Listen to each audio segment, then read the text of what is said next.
ప్రేక్షక దేవుళ్లకు నమస్కారము. పంచభూతాలు అంటే ప్రకృతిలోని 5 ప్రధాన అంశాలైన భూమి, నీరు, అగ్ని, గాలి, ఆకాశము అని అర్థం. ఈ 5 మూలకాలు సజీవ నిర్జీవ పదార్థాలన్నింటికీ మూలం. ఈ పంచభూతాలు కలుషితమైతే అది విస్తృతమైన పర్యావరణానికి నష్టాన్ని మరియు మానవ, జంతు, వృక్షాల జీవితానికి హాని కలిగిస్తుంది. కాబట్టి వాటిని సంరక్షించడం మానవ ధర్మం. పదండి ఎలా రక్షించాలో తెలుసుకుందాం. నేను భూమిని. నాలో 5 ఎలిమెంట్స్ ఉన్నాయి. గాలి, నీరు, ఆకాశం మరియు నేను ఈ సమస్త సృష్టికి కారణమైనాము.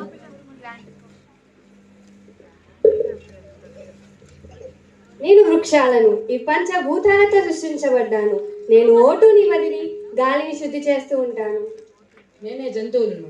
నేను కూడా ఈ పంచభూతాల ద్వారా సృష్టించబడినాను. నేను కార్బన్ డైఆక్సైడ్ని రిలీజ్ చేసి ఆక్సిజన్ని పీల్చుకొని అట్మాస్ఫియరిక్ గ్యాసెస్ని బ్యాలెన్స్ చేస్తూ ఉంటాను. నాలో సృష్టించబడిన ఈ వృక్షాలు మరియు జంతువులు నాలోని ఒక అద్భుతం. ఈ వృక్షాలు మరియు జంతువులు నాలోని పంచభూతాలను ఎప్పటికప్పుడు ప్యూరిఫై చేస్తూ ఉంటాయి. భూమి, నీలోని పంచభూతాలు పాజిటివ్ మ్యాగ్నెటిక్ ఫీల్డ్ మాకు జన్మించడానికి ప్రధాన కారణాలు అయ్యాయి. నువ్వు అలాగే ఆ జంతువులు మరణించిన తర్వాత నాలోనే డీకంపోజ్ అయి ఎప్పటికప్పుడు నా భూమిని సారవంతం చేస్తూ నా మరో సృష్టికి సహాయపడుతున్నారు. భూమి, మేము నీకు చేసే మేలుతో పోలిస్తే నీవు మాకు నీ పంచభూతాల రూపంలో చేసే మేలు ఎంతో గొప్పది. భూమి, నీ రుణం ఎప్పటికీ తీర్చుకోలేనిది. అందుకే నీలోనే పుడుతూ నీలోనే గిట్టుతూ మరో నూతన సృష్టికి కారణమవుతూ సహాయం చేస్తాము. పంచభూతాలు మలినం కాకుండా రక్షిస్తానని ప్రతిజ్ఞ చేస్తున్నాను. మా జన్మకు కారణమైన ఓ ధరణి నీకు శతకోటి దండాలు.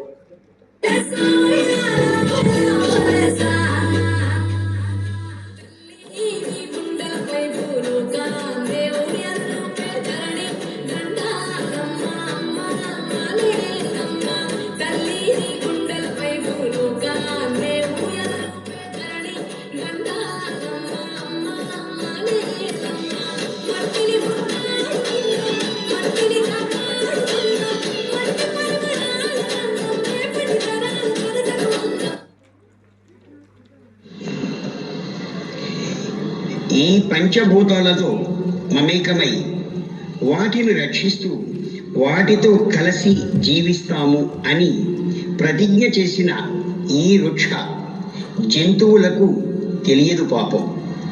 వీటితో కలిసి పుట్టిన మానవులే ఈ ప్రతిజ్ఞను భంగపరుస్తారు అని. నా పేరు శివ. నేను ఒక సైంటిస్ట్ని. మా గవర్నమెంట్ ఆఫీసర్ మేరకు నేను ఒక వస్తువును తయారు చేస్తున్నాను. ఫినాల్ అండ్ ఫార్మాల్డిహైడ్ ఈక్వల్ క్వాంటిటీలో తీసుకున్నాను. ఇక సొల్యూషన్ సి కలిపితే నేను అనుకున్న ఎక్స్పెరిమెంట్ పూర్తవుతుంది. శివ, పరిశోధన ఎంతవరకు వచ్చింది? Good evening sir. దాదాపు పరిశోధన పూర్తయింది. రేపటికంతా ఆ వస్తువు మీ చేతిలో ఉంటుంది. మంచిది. నీకు గుర్తుందిగా మనకు కావాల్సిన వస్తువుకి ఉండవలసిన లక్షణాలు ఏంటో తక్కువ ఖర్చుతో అందరికీ దొరికేలా ఎక్కువ కాలం పాడవకుండా ఉండేదై రకరకాల షేప్స్లోకి మౌల్డ్ అయ్యేదై ఉండాలి. ఎలా మర్చిపోతాను సార్? మనం ఇప్పుడు వాడే చాలా వస్తువులు వుడ్, ఏనుగు దంతాలు, తాబేలు షెల్స్, షిలాక్ అనే ఇన్సెక్ట్స్ ద్వారా తయారైన పదార్థాల వలన ఎన్నో ప్లాంట్స్ అండ్ ఎనిమల్స్ చనిపోతున్నాయని నేను మీకు చెప్పగానే మీరు దాని గురించి ఆలోచించి దానికి ఆల్టర్నేట్ తయారు చేయమని నన్నే అనుకున్నారు. శివ, పర్యావరణం గురించి మంచి అవగాహన ఉన్న నువ్వు మాత్రమే ఆల్టర్నేట్ను చాలా త్వరగా తయారు చేసి ప్లాంట్స్ అండ్ యానిమల్స్ని చంపకుండా ఆపి ఎన్విరాన్మెంట్ని ఇంబ్యాలెన్స్ అవ్వకుండా చేయగలవని నా మనసుకు అనిపించింది. అలాగే సార్, నేను మీ నమ్మకాన్ని ఎప్పుడు నిలబడతాను. పరిశోధన త్వరగా పూర్తి చేసి వచ్చి నన్ను కలువు. అలాగే సార్. మరుసటి రోజు ఉదయం. ఎస్, నేను సాధించాను. ఈ విషయాన్ని వెంటనే సార్ తెలియజేయాలి.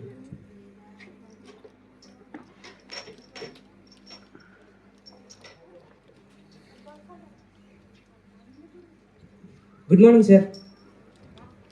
ఇదే నేను తయారు చేసిన వస్తువు. దీనికి ఏం పేరు పెట్టాం? దీనికి ప్లాస్టిక్ అని పేరు పెట్టాను సార్. మరి దీని అర్థం ఏంటి? దీని అర్థం ఏంటంటే మనం డిఫరెంట్ షేప్స్లోకి ఈజీగా మౌల్డ్ చేసుకోవాలని అర్థం సార్. వావ్, అద్భుతం శివ, అద్భుతం. నీ సైంటిఫిక్ రీసెర్చ్ ద్వారా నువ్వు కనిపెట్టిన ఈ ప్లాస్టిక్ ఇటు సైంటిఫిక్ ఫీల్డ్లో మరియు సొసైటీలో ఒక కొత్త మార్గాన్ని సృష్టించడానికి చాలా సహాయపడుతుంది. ధన్యవాదాలు సార్. దీన్ని రేపే మార్కెట్లో ప్రవేశపెడుతున్నాం. అలాగే సార్. తరువాత రోజు ఉదయం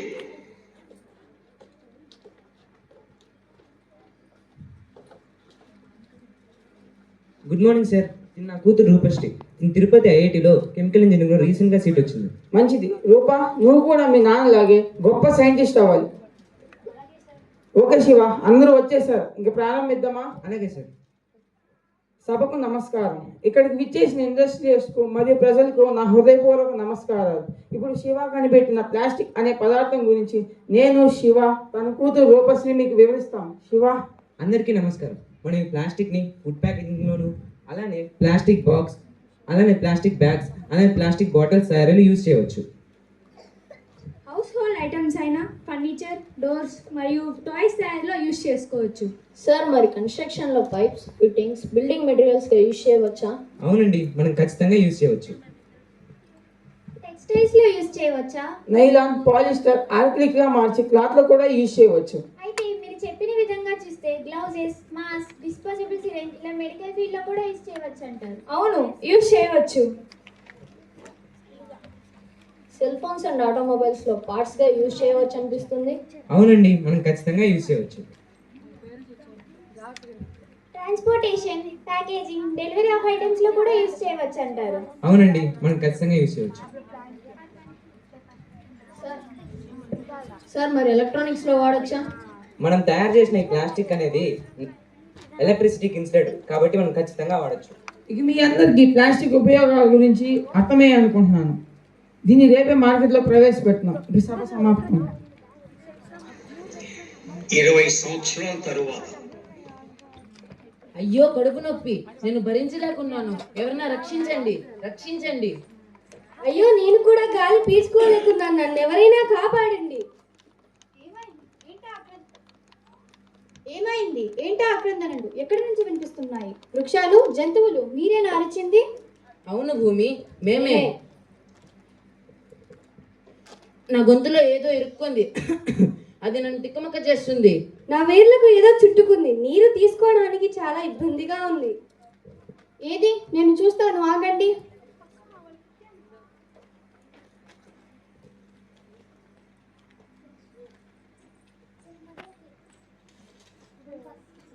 అమ్మా, ఇప్పుడు చాలా ప్రశాంతంగా ఉంది.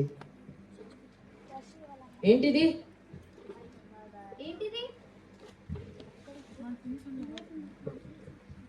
అదే ఆలోచిస్తున్నాను. గుర్తొచ్చింది, దీనిని ప్లాస్టిక్ అంటారు. నేను విన్నాను ఇది నాన్ బయోడిగ్రేడబుల్ అని, ఎన్విరాన్మెంట్ ని పొల్యూట్ చేస్తుందని, మాలాగా డీకంపోజ్ అవ్వదని. అవును భూమి, దీన్ని కాల్చితే చాలా టాక్సిక్ గ్యాసెస్ రిలీజ్ అయ్యి ఎయిర్ పొల్యూట్ అవుతుంది. మట్టిలో బూడిస్తే సాయిల్ పొల్యూట్ అవుతుంది. నీళ్ళలో వేస్తే వాటర్ పొల్యూట్ అవుతుంది అని విన్నాను భూమి, నిజమేనా? అవును, కరెక్ట్గా చెప్పారు. ఇది పంచభూతాలను ఒకేసారి కలుషితం చేస్తుంది. నీ గొంతులో ఇరుక్కుంది, వృక్షాల వేర్లకు చుట్టుకుంది ఇదే. ఇది ఇక్కడికి ఎలా వచ్చింది? దీనిని సింగిల్ యూజ్ ప్లాస్టిక్ అని అంటారు. దీనిని ఒకసారి యూజ్ చేసి పడేస్తారు. దీనిని సరిగ్గా డిస్పోజ్ చేయనందువలన వాటి లెస్ వెయిట్ వలన ఇలా గాలికి కొట్టుకుంటూ అడవులలోకి, సముద్రాలలోకి వచ్చి చేరుతుంది. దీనికి అంతం లేదా మరి? ఉంది, పదండి సమస్యను పరిష్కరించి వద్దాం. తను కనిపెట్టిన ప్లాస్టిక్ పర్యావరణానికి హాని అని తెలుసుకున్న శివ దాని గురించి ప్రభుత్వానికి, పారిశ్రామికవేత్తలకు, ప్రజలకు వివరించి ప్లాస్టిక్ వాడకాన్ని తగ్గిద్దాం అనే ప్రయత్నంలో విఫలమయ్యాడు. మరి శివ తర్వాత ఏం చేయబోతున్నాడు? అయ్యో, నాకు ఇప్పుడు ఏం చేయాలో అర్థం అవ్వట్లేదు. అమ్మ రూపా, వచ్చావా? ఏంటి నాన్న అర్జెంటుగా రమ్మని పిలిచావంట? మనం తయారు చేసిన ప్లాస్టిక్ నాన్ బయోడిగ్రేడబుల్ అమ్మా. అది డీకంపోజ్ అవ్వడానికి 200 నుంచి 1000 సంవత్సరాలు పడుతుంది. అది నాకు తెలుసు నాన్న. పెద్ద పెద్ద ప్లాస్టిక్ వస్తువులతో ప్రమాదం లేదు, ఎందుకంటే వాటిని రీసైకిల్ చేయవచ్చు. కానీ సమస్య అంతా సింగిల్ యూస్ ప్లాస్టిక్ నుంచే.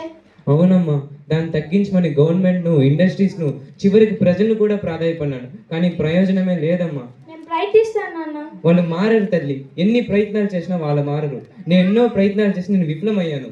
లేదు నాన్న, నేను ప్రయత్నిస్తాను. సరే అమ్మా, నీ ప్రయత్నం నువ్వు చేయి. జాగ్రత్త.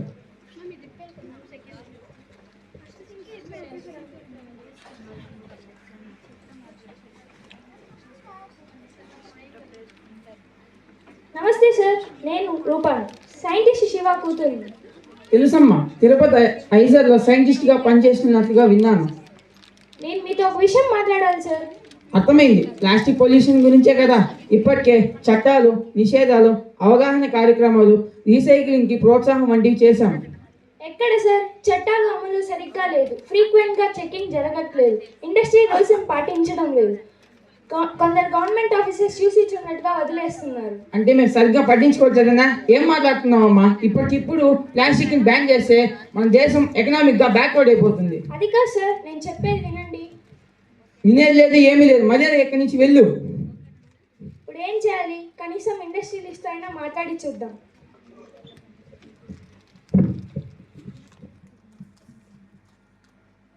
నమస్తే సార్.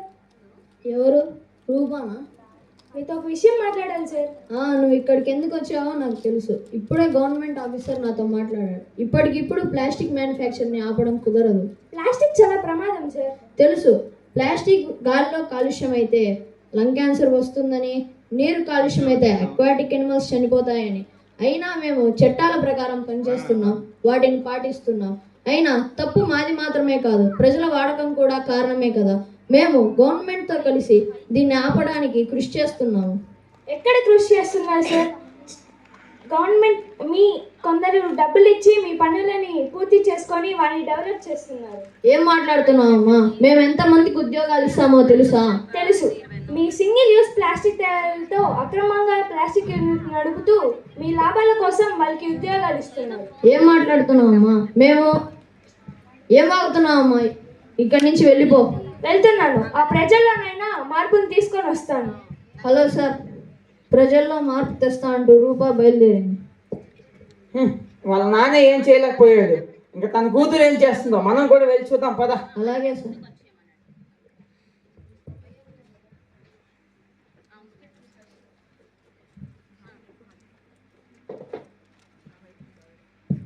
ప్రజలారా, దయచేసి ప్లాస్టిక్ వాడకండి, అది పర్యావరణానికి హానికరం. తెలుసు, మేమేం చేస్తాం? ఇది చాలా చీప్గా దొరుకుతుంది, ధర ఎక్కువ, వాటిని కొనలేము, మధ్యతరగతి కుటుంబాలకు భారం. అలా అనకండి. ప్లాస్టిక్ అనేది ఎన్విరాన్మెంట్కి పొల్యూట్ చేస్తుంది. తెలుసు, సింగిల్ యూసేజ్ ప్లాస్టిక్ అయిన బాటిల్స్, కప్, పాలిథిన్ కవర్, పాల ప్యాకెట్స్ ఇవన్నీ ఏది రీసైకిల్ చేయడం కష్టం. అలా చేయకపోతే భూ కాలుష్యం, నీటి కాలుష్యం అవుతుందని తెలుసు. మరెందుకు యూజ్ చేస్తున్నారు? మేమేం చేస్తాం? ప్రభుత్వం కఠినంగా అమలు చేస్తే ఆపేస్తాం. మేము వద్దన్న షాప్ వాళ్ళు ఇస్తూనే ఉన్నారు. మేమేం తయారు చేయటం లేదు, ఇండస్ట్రీసే తయారు చేస్తున్నాయి. వెళ్ళి వాటిని ఆపించండి. అయితే రండి, వెళ్ళి ఆపుదాం. మాకేం పని లేదా? నీలాగా మేము మారినంత మాత్రాన ప్లాస్టిక్ పొల్యూషన్ తగ్గదు. వెళ్ళు, ఈ పనులన్నీ మానుకొని ఇంటికి వెళ్ళు.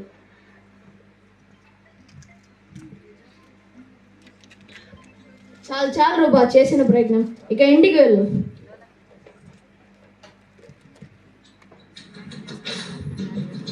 అమ్మా రూపా,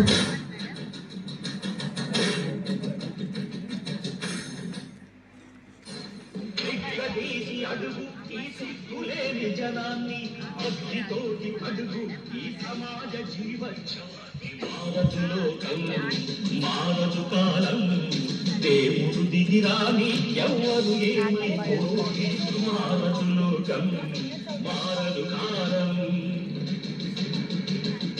కాలిబాటు గమనానికి కాలిబాట దేనికి, కొర్రెదాటు మందకి జ్ఞానబోధ దేనికి. ఏ చరిత్ర నేర్చుకుంది పచ్చని పాఠం, ఏ క్షణాల మార్చుకుంది చిత్తుల మార్గం. అయ్యో రూపా, చెప్పాను కదమ్మా వాళ్ళు మారరని. అయ్యో, ఎలా చెప్పాలి? పొల్యూషన్ ఎంత ఎక్కువ.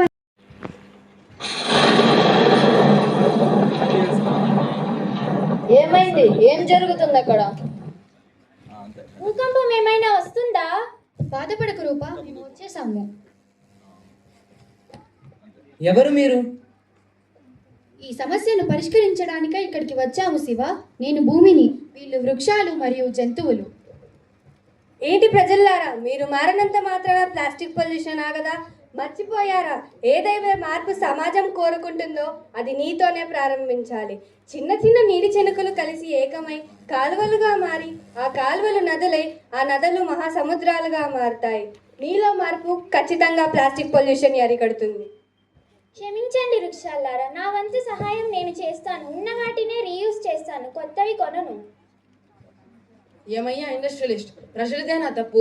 అవసరానికి మించి ప్లాస్టిక్ని ప్రొడ్యూస్ చేసి దాని రకరకాల షేప్స్ మరియు కలర్స్లో మౌల్డ్ చేసి మార్కెట్స్లో రిలీజ్ చేసి ప్రజల దృష్టిని ఆకర్షగట్టుకొని డబ్బులు సంపాదించి ప్లాస్టిక్ పొల్యూషన్కి కారణమయ్యేది మీరు కాదా? చెప్పండి. క్షమించండి, తప్పైపోయింది. ఇక నుండి సింగిల్ యూస్ ప్లాస్టిక్ని తయారు చేయనని, ప్లాస్టిక్ని లిమిటెడ్గా ప్రొడ్యూస్ చేసి దాన్ని రెడ్యూస్ చేస్తాను. గవర్నమెంట్ ఆఫీసర్ గారు, ప్లాస్టిక్కి అన్ని చట్టాలు, నిషేధాలు ప్రవేశపెట్టి అమలు చేస్తున్నారా? ప్రవేశపెట్టడం వరకు సరే, వాటిని సరిగ్గా అమలు చేస్తున్నారా? తరచుగా పర్యవేక్షణ చేస్తున్నారా? ఏది మీ గుండెల మీద చెయ్యి వేసుకొని మనస్ఫూర్తిగా చెప్పండి. క్షమించండి, పొరపాటు జరిగింది. ఇక నుంచి చాలా కఠినంగా అమలు చేస్తాం. ప్రతి వారం పర్యవేక్షించి అప్డేట్ తీసుకుంటాం. ప్లాస్టిక్ రీసైకిల్ ప్లాంట్స్ మీద ప్రత్యేక శ్రద్ధను చూపి ఇంప్లిమెంట్ చేస్తాం. ప్లాస్టిక్ పొల్యూషన్ అరికట్టడం ఒక వర్గంతో తీరే సమస్య కాదు.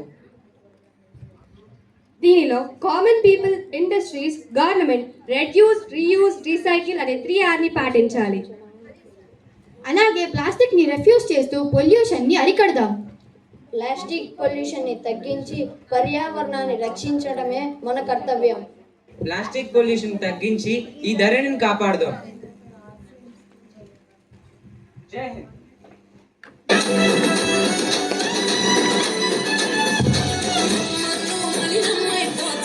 మన బ్రతుకు సమాధి కాదా, మానవ ఉనికి గతి తప్పి మనుగడ కనుమరుగైపోదా.